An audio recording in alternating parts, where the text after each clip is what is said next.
10 چیزیں ایسی ہیں سننے والے کو اگر بتائی جائیں اور سننے والا اس پر غور کرے اور سوچے تو اللہ تعالیٰ اس کو اس نصیحت سے نفع پہنچاتا ہے۔ 10 چیزیں سن لیں۔ لوگوں کو اللہ کی نعمتیں یاد دلائیے تاکہ وہ اللہ عز و جل کا شکر کریں۔ کس نے دی زمین؟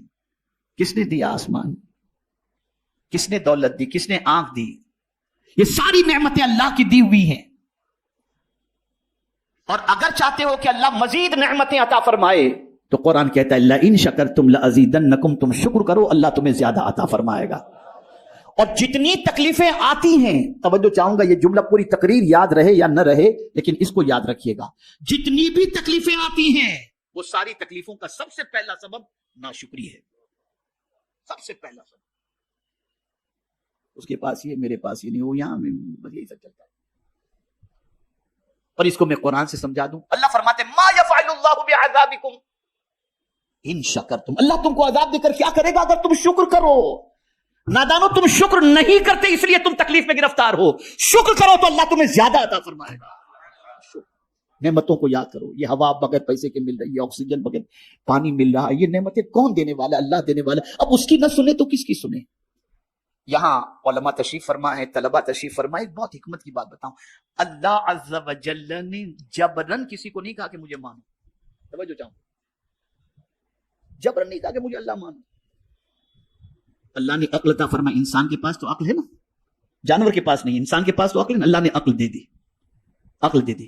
کافروں کو بھی اللہ نے نہیں فرمایا کہ جبرن مجھے خدا مانو، اس نے جبرن نہیں فرمایا، اس کو روزی دے رہا ہے، پانی دے رہا ہے، سورج نکلتا ہے تو تھوڑی مسلمانوں پر نکلتا ہے، سب پر نکلتا ہے کہ نہیں نکلتا؟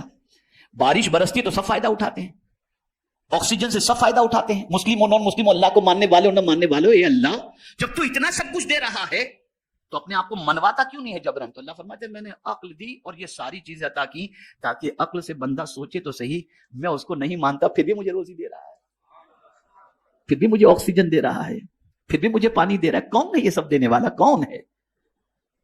اب جب وہ عقل کا استعمال کرے گا تو پھر اس کا وجدان کہے گا کوئی تو ہے جو مجھے دے رہا ہے، وہی دینے والی ذات کا نام اللہ ہے، اللہ ہے۔ تو جبرن اللہ نے نہیں منوایا، نعمتیں دی۔ دیکھو ان نعمتوں کو، کون ہے یہ نعمتیں دینے والا؟ کون ہے ہوائیں چلانے والا؟ کون ہے سورج کو پیدا کرنے والا؟ تلاش کرو، جب تم دیکھو گے تو تمہیں وہی ذات نظر آئے گی جسے ہم اللہ عز و جل کہتے ہیں۔ تو اللہ کی نعمتوں کا شکر ادا کرو، دکھ اور تکالیف کا ثواب بتائیں تاکہ صبر کریں۔ اب بخاری شریف کی ایک حدیث سنا دوں تاکہ آپ سمجھیں، میرا ایک ٹاپک ہے انشاءاللہ میں اس پر مطالعہ کر رہا ہوں، ہر دکھ میں ایک نعمت، میرا موضوع ہے انشاءاللہ، پھر کبھی میں عرض کروں گا قرآن و حدیث کی روشنی میں، ہر دکھ کے پیچھے ایک نعمت چھپی ہوئی ہے، کوئی دکھ ایسا نہیں۔ تو اب یہاں فرمایا گیا کہ لوگوں کو نصیحت کرو، کس طریقے سے؟ اپنے بچوں کو، گھر والوں کو، دوستوں کو، سامعین کو یہ نصیحت کرو، اللہ کی نعمتیں یاد دلاؤ، کتنی نعمتیں اللہ نے دی، زمین، آسمان، چاند، سورج، تاکہ ان کے اندر شکر کا پیدا ہو اور اس کا رابطہ اپنے رب قدیر سے مضبوط ہو جائے۔ دوسری چیز، دکھ اور تکالیف کا ثواب بتائیں تاکہ صبر کریں۔ آپ کو بتاؤں، یہ ہماری سوچ ہے کہ تکلیف اس کو آتی ہے جس سے اللہ ناراض ہوتا ہے، اور میں بخاری شریف کی حدیث پیش کر دوں، یہ حدیث تو آج تک آپ نے سنی ہوگی کہ من یرید اللہ خیرا یفقہہ فی الدین، اللہ جس بندے سے بھلائی کا ارادہ فرماتا ہے اسے دین کی سوجھ بوجھ عطا کر دیتا ہے۔ لیکن آج بخاری شریف کی ایک حدیث اور سنا دو، اللہ جس بندے سے بھلائی کا ارادہ کرتا ہے اس کو مصیبت میں گرفتار کر دیتا ہے۔ من یرید اللہ بہ خیرا یصب منہ اور یصب منہ یصب منہ، اللہ جس بندے کا، کما قال، اللہ جس بندے سے بھلائی کا ارادہ فرماتا ہے اس کو مصیبتوں میں گرفتار کر دیتا ہے، اس لیے کہ مصیبت پر صبر کرنے کا جو اجر ہے وہ کسی عمل کا اجر ہے ہی نہیں، اور صبر کرنے والے کو انسان سلام کرے یا نہ کرے، فرشتے قیامت کے دن سلام کریں گے اور کہیں گے سلام علیکم بما صبرتم فنعم عقبی الدار۔ تو دکھ میں انسان مایوس ہو جاتا ہے، اسے بتاؤ کہ دکھ اور تکلیف میں صبر کرنے پر اللہ نے کتنا اجر رکھا ہے۔ تیسری چیز، گناہوں کی سزا اور عذاب سنائیں تاکہ گناہوں سے باز آ جائیں اور ان سے توبہ کریں۔ وہ لوگ جو گناہوں میں ڈوبے ہوئے ہیں ان کو بتاؤ کہ گناہوں کا عذاب کیا ہے اور گناہوں کی وجہ سے اللہ عز و جل کیا سزا عطا فرمانے والا ہے تاکہ بندہ اس سے بچنے کی کوشش کرے۔ اسی طریقے سے ہمارا سب سے بڑا دشمن کون ہے؟ تو قرآن کہتا ہے ان الشیطان للانسان عدو مبین کہ بے شک شیطان انسان کا کھلا ہوا دشمن ہے. اب اس کے مکر و فریب، اس کی چال، اس کی عیاری، اس کی مکاری یہ بتاؤ تاکہ لوگ اس کے مکر سے بچیں. تو فرمایا گیا شیطان کے مکر و فریب بتائیں تاکہ اس سے ڈر کر کے بچ جائیں. میرے پیارے آقا صلی اللہ علیہ وسلم کے پیارے دیوانوں، اسی طریقے سے انسان کا دل سخت ہونے کی ایک سب سے بڑی وجہ یہ بتائی گئی دنیا کی محبت. یہ جس دل میں پیدا ہو جائے وہ بہت سخت دل ہو جاتا ہے، اتنا سخت دل ہو جاتا ہے کہ پھر کسی کے قتل پر بھی آمادہ ہو جائے گا، کسی کا مال کھانے پر بھی آمادہ ہو جائے گا، اور بڑھتے بڑھتے یتیم کا بھی کھا جائے گا، مسکین کا بھی کھا جائے گا، بیوہ کا بھی کھا جائے گا، سب کا کھا جائے گا. یہ ہے دنیا کی محبت. ایسے انسان کا دل بہت سخت ہو جاتا ہے. اسی لیے حضور صلی اللہ علیہ وسلم نے صحابہ کے قلب کا جو تزکیہ فرمایا اس میں سب سے پہلے حب دنیا کو ان کے دل سے نکالا. تو فرمایا گیا دنیا کی بے ثباتی اور بے وفائی سمجھائیں تاکہ اس میں دل نہ لگائیں لوگ. بتاؤ یہ دنیا ختم ہونے والی ہے، دنیا پرماننٹ رہنے والی ہے، دنیا پرماننٹ رہنے والی ہے. ایک سور میں ساری دنیا ختم، سب فنش ہو جائے گا.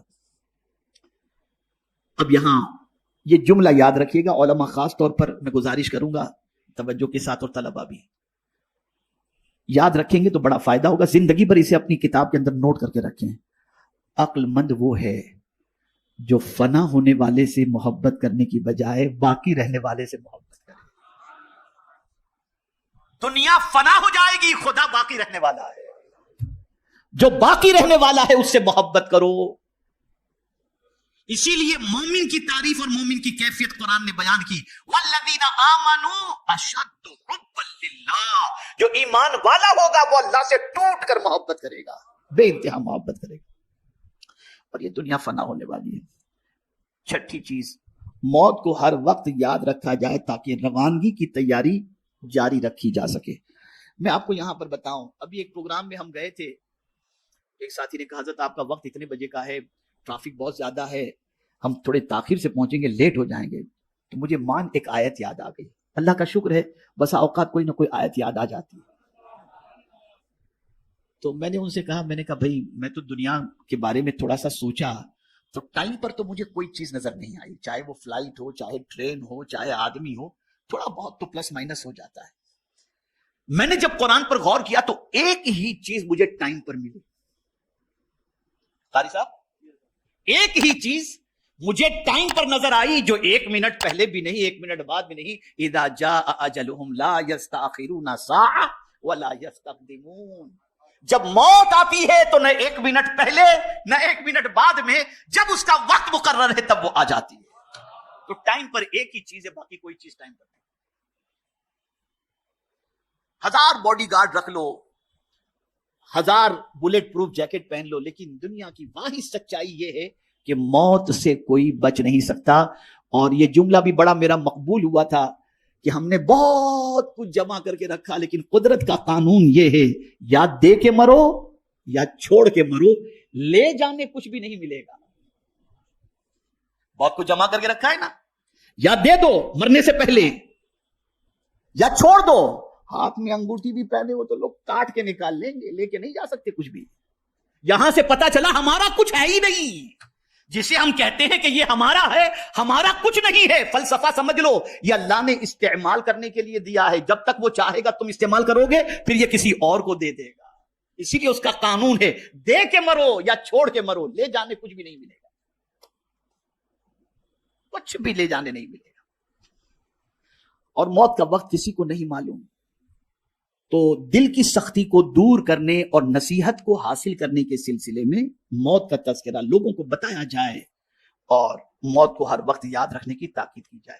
اسی طریقے سے 7ویں چیز، قیامت کو زیادہ سے زیادہ یاد دلایا جائے تاکہ اس کے لیے زیادہ راہ جمع کیا جا سکے. لوگوں کو بتایا جائے قیامت ایک دن ہے، آخرت کا دن ہے، وہاں کیا چیز کام آئے گی اس کو بتاؤ، وہاں کی سچویشن کیا ہوگی اس کو بتاؤ، وہاں کون کس کے کام آئے گا بتاؤ.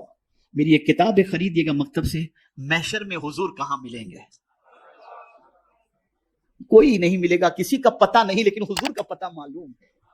حضور نے خود بتا دیا میں کہاں ملوں گا، اور کہاں ملیں گے؟ جہاں سخت حاجت ہے وہاں مصطفیٰ پیارے تشریف فرما، پل صراط پر ملیں گے، میزان پر ملیں گے، حوض کوثر پر ملیں گے۔ یا رسول اللہ آپ کی عظمتوں پر قربان کہ جن کوئی بھی مصیبت ایسی نہیں جس کے حل کے لیے آپ پہلے سے موجود نہ ہوں۔ یہ مصطفیٰ جان رحمت صلی اللہ علیہ وسلم۔ اور سب سے بڑی شان جو ہے نا حضور کی، اگر کچھ بیان نہ بھی کی جائے، صرف ایک شان بیان کی جائے، وہ شان محبوبیت۔ خالی صاحب توجہ چاہوں گا، اعلیٰ حضرت نے اس کو بہت فوکس کیا۔ ہر شان اپنی جگہ پر ہے، لیکن اللہ کی بارگاہ میں جو محبوبیت کا مقام ہے وہ اس سے بڑھ کر، تو اعلیٰ حضرت کیا اٹھے، یار محبوب میرے آقا اللہ کے کتنے محبوب ہیں تم جانتے ہو؟ میں تو مالک ہی کہوں گا،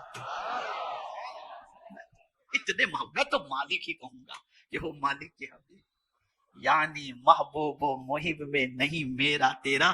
اگر مولا نے سورج غروب کر دیا، محبوب نے اشارہ کیا، سورج پلٹ کر آ گیا، تو محبوب سے نہیں فرمایا میں نے ڈبا دیا تو نے نکالا کیوں؟ اس لیے کہ محبوب محبوب ہے، میں تو مالک ہی کہوں گا کہ وہ مالک ہے، یعنی محبوب و محب میں نہیں میرا تیرا۔ تو قیامت میں حضور کام آئیں گے صلی اللہ علیہ وسلم۔ تو اس موقع کی کیفیت کو بتاؤ، وہاں کے حالات کہ کوئی کسی کے کام نہیں آئے گا۔ اور خاص طور پر میں دو چیزوں کا ذکر کر دوں، یوم لا ینفع مال ولا بنون، قیامت کے دن نہ مال نفع پہنچائے گا، نہ بیٹے نہ اولاد نفع پہنچائے گی، الا من اتى اللہ بقلب سلیم۔ دیکھیے بات قلب کی ہی آ گئی، جو اپنا سلامتی والا دل لے کر کے آئے گا، یہ دل قیامت میں اس کو نفع پہنچائے گا۔ تو دل اگر سخت ہو جائے تو اللہ خیر فرمائے، اللہ خیر فرمائے، اس دل کی سختی سے اللہ خیر فرمائے۔ آٹھویں چیز، دوزخ کے عذاب کے حالات بتائے جائیں تاکہ ان سے بچ سکیں۔ اب پہلے ہی میں نے عرض کر دیا فویل للقاسیۃ قلوبہم، ویل، یہ ویل کیا ہے؟ خرابی کے معنی بھی، اور ایک اعتبار سے ویل جہنم کی اس وادی کا نام ہے جس سے جہنم بھی دن میں 70 مرتبہ پناہ مانگتا ہے۔ تو جس کا دل سخت ہو جائے، جس کے دل پر اللہ اور اس کے رسول کی باتوں کا اثر نہ ہو، اسے ڈرنا چاہیے اپنے ٹھکانے کے بارے میں۔ 9ویں چیز، بہشت کی نعمتیں سنائی جائیں تاکہ انہیں رغبت ہو۔ جنت کی بہاروں کے بارے میں بتایا جائے، کیا کیا جنت، شرابن طہورا۔ سب سے بڑی چیز تو یہ کہ یہاں تو یار کہیں بیٹھو تو کوئی اچھی بات، کوئی اس نے آپ کے بارے میں یہ کہا، فلاں نے یہ کہا، tension tension tension tension tension. جنت ایسی جگہ ہے وہاں کوئی ٹینشن نام کی چیز ہے ہی نہیں، کوئی ٹینشن کی بات نہیں۔ آدمی چاہتا ہے کہ دنیا میں میری تمنا پوری ہو، توجہ چاہوں گا اس جملے پر، آدمی چاہتا ہے دنیا میں میری تمنا پوری ہو، اللہ فرماتے تو دنیا میں جو چاہتا ہوں وہ تو کر، جنت میں تو جو چاہے گا میں وہ کروں گا۔ تو ہماری تمنا پوری ہونے کی جگہ دنیا نہیں جنت ہے۔ وَلَكُمْ فِيهَا مَا تَشْتَهِي أَنفُسُكُمْ وَلَكُمْ فِيهَا مَا تَدَّعُونَ، جو چاہو گے اللہ تمہیں عطا، اور کوئی محنت بھی نہیں کرنی، کمانے بھی نہیں جانا، خیال ہوا کہ یار یہ مل جائے تو فوراً سامنے آ جائے، یہ قیامت۔ آخری بات، ہر بات کو خوف و رجا کے درمیان رکھا جائے، یعنی کبھی اللہ تعالیٰ کی عظمت و ہیبت کا تصور دلایا جائے تاکہ اس کا خوف دل میں پیدا ہو، کبھی اللہ کی رحمت اور مہربانی بتائی جائے تاکہ اس سے امید ہو۔ جو پند و نصیحت 10 امور پر مشتمل ہو تو اہل ایمان کو اس سے بہت بڑا فائدہ ہوگا۔ یہ 10 باتیں ایسی ہیں کہ اگر ایمان والے کے سامنے یہ 10 باتیں رکھی جائیں تو ایمان والے کو فائدہ پہنچے۔